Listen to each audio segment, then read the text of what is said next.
Balik po tayo sa mga balita. Pinag-iingat ngayon ng gobyerno ang publiko sa nauusong modus na love scam, kung saan nahuhut-hutan ng pera ng mga scammer ang mga biktima na karaniwan ay mga naghahanap umano ng makakapartner sa kanilang buhay. Sa gitna nito, tiniyak ng Cybercrime Investigation and Coordinating Center o CICC ang kanilang mga hakbang at kampanya para maiwasang mabiktima ng nasabing modus. Kunin natin ang live report ni Erlo Bringas. Erlo, itong love scam na ito, matagal na ito Yes, Alex. Actually, last year pa ay patuloy ang paalala ng ating pamahalaan patungkol sa modus na ito. Dahil nung nakaraang taon ay medyo mataas-taas yung kaso na naitala nila na nabiktima nitong love scam. Patuloy naman ang paalala ng ating mga otoridad sa ating mga kababayan na huwag pong maniwala doon sa mga tinatawag nga nila na too good to be true na mga pangungusap o kaya naman pagchat-chat sa inyo ng kung sino man na nagpapakilala pa na nagmula sa ibang bansa.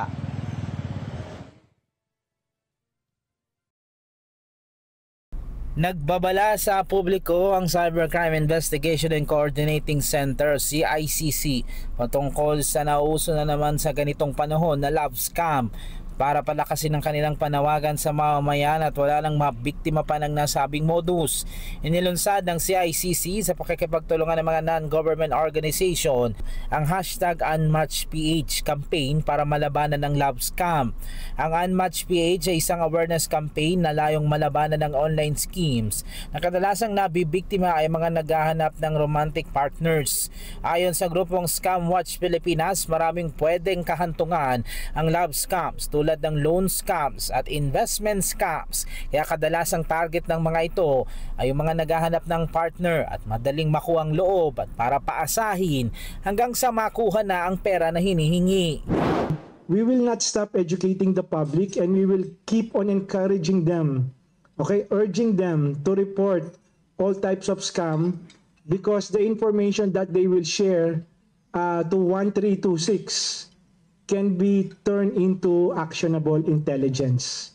Ang modus ng love scam ay dito magde-direct message ang isang magpapanggap na isa o manong sergeant at naka-assign sa mga international humanitarian mission o kaya naman nakadestino sa isang anti-terrorism mission sa ibang bansa. Magpapakilala pa nga yan at hanggang sa makakapalagayan mo na din ng loob at bibigyan ka pa o mano ng natatago niyang pera sa isa o manong bangko at gusto niyang matulungan mo siya na mailabas ito at magamit sa kaukulan. Kabilang sa ibinigay na basic steps ng CICC kung paano nang bibiktima ang mga scammer ay una, pinag-aaralan nito ang biktima sa kinukuhang kaukulang impormasyon nito at ang pangalawa, kinukuha na nito ang loob at tiwala ng bibiktimahin sa pamamagitan ng pakikipag-usap. Ilan din sa ipinakita nito ay mga litrato sa kanyang ginamit na communication account na maituturing ng CICC na too perfect to be true. Walang verification symbol, walang social media account at ayaw makipag-usap sa tawag at nagtatanong na ng pera. So, why are we doing this now? As you can see, yung pinakamasakit po kasing scam yung sabi nga sa akin kanina, yung masakit na yung bulsa mo, masakit na yung puso. So in this aspect, we wish to educate the public again. May tuturing na ding phishing o panliling lang ang love scam kahit tulad ng ginagawa ng ibang modus via text o email na akalain mong totoo. Patuloy naman ang pakikipag-ugnayan daw ng CICC sa mga law enforcement agency para masawatan ang ganitong modus at mahuli ang dapat na mahuli.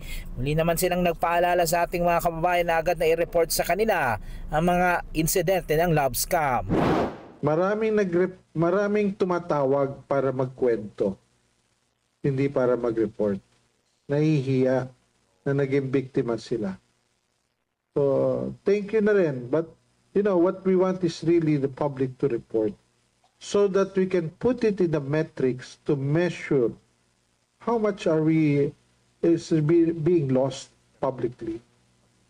Doon tayo dapat makapag-strategize ng correct na tactics to run after those who victimize.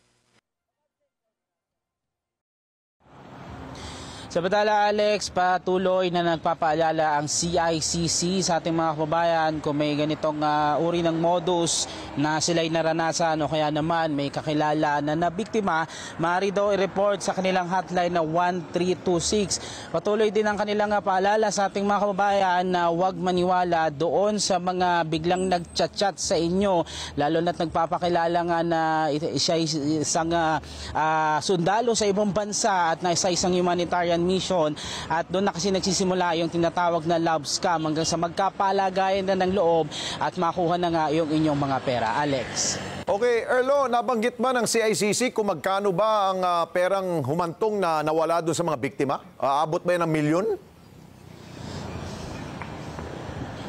Well, Alex, yung recent lang na nagsumbong naman kay Senator Rapi Tulfo, yung isang Singaporean actor na nawala ng 1.5 million dahil naman sa pamubudol ng Pinay. Same situation din, Alex, no, na nag-chat yung Pinay sa kanya, then yun nga, nagkapalagayan ng loob hanggang sa nakuhanan na nga ito ng abot sa 1.5 million na cash, at after makuha yung cash, hindi na nagparamdam pa doon sa sinasabing Singaporean actor na yon, Alex. At base rin doon sa mga reklamo na ayaw magpakilala yung mga biktima, ano ba sinabi? Nagkausap ba sila ng live ba?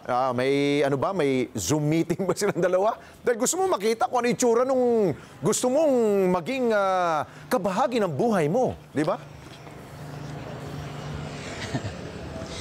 Yes, Alex, ang problema kasi dito sa baga ng scam na to, no, meron silang litrato dun sa, actually yung kanina nga pinakita nating screenshots, yun ay galing sa TikTok. Hindi sila gumagamit ng ibang mga applications tulad ng Facebook, Twitter at iba pa para nga hindi ma-detect yung kanilang lokasyon. Gumagamit sila ng mga litrato na akalain mo yung totoo, at yun nga, magpapakilala sa'yo na siya ay nasa ganitong misyon, humanitarian mission, at miyembro ng isang sundalo ng ibang bansa. Yun ang isa sa mga hindi alam kasi daw ng ating mga kababayan, na isa na pala yung scam na akala nila yun na yung inaantay nilang mga kapartner sa buhay, Alex. Ayun, pero nabanggit pa ng CICC rin na ano ba yan, mga gwapo ba yung mga scammer na yan o mga magaganda ba yung mga scammer na yan?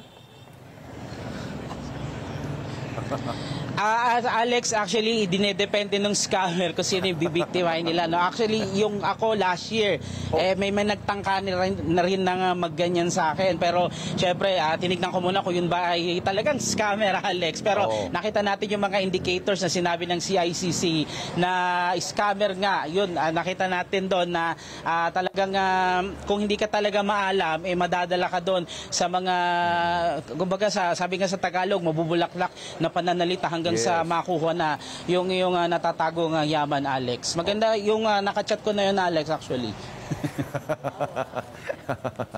Hindi naman nagpakilala sa iyo, Erlo, no? Pakilala siyang Sergeant, Alex. Pero syempre, tayo, ang ugali natin, para malaman, curious kung totoo nga bang scam to. Kinausapan natin. Hanggang sa dulo ay pinuto na natin kasi iba na yung mga nanghihingi na ng pera. What if kung ang ginamit ay hindi na sa sarhento? Kunyari, sabi niya, ako si general sa something, mataas ang posisyon. Dapat wag rin natin patulan ng ganun, ha? Baka mamaya madadala tayo sa posisyon, di ba? Yes, Alex, yun nga, pinapaalala lang patuloy na wag magpadala dun sa mga sinasabi na ito yung posisyon ko sa ganitong forces. Karamihan dyan, Alex, yung ginagawa nilang panghikayat, taga-ibang bansa silang mga miyembro ng sandatang lakas ng kanilang mga bansa doon. Kaya hindi nila magamit yung dito kasi alam na matutukoy kaagad yung lokasyon nila at kung saan sila naroroon para scam, Alex. Okay, panghuli na lang siguro, dahil nga ayaw ngang lumapit sa ahensya ng pamahalaan itong mga biktima na ito, so parang ang ano na lang is always babala na lang at wala tayong mahuhuli nito. Mahirap pang hulihin ba to, sabi nila?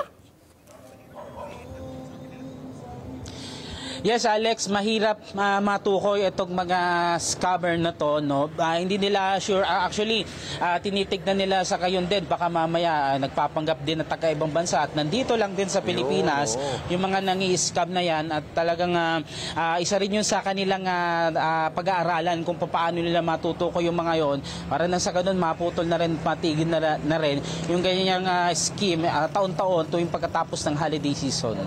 Okay, maraming salamat sa Erlo Bringas. Mata natin dyan ho sa CICC. Maraming salamat sa inyo pong pagsubaybay sa Mata ng Agila Primetime.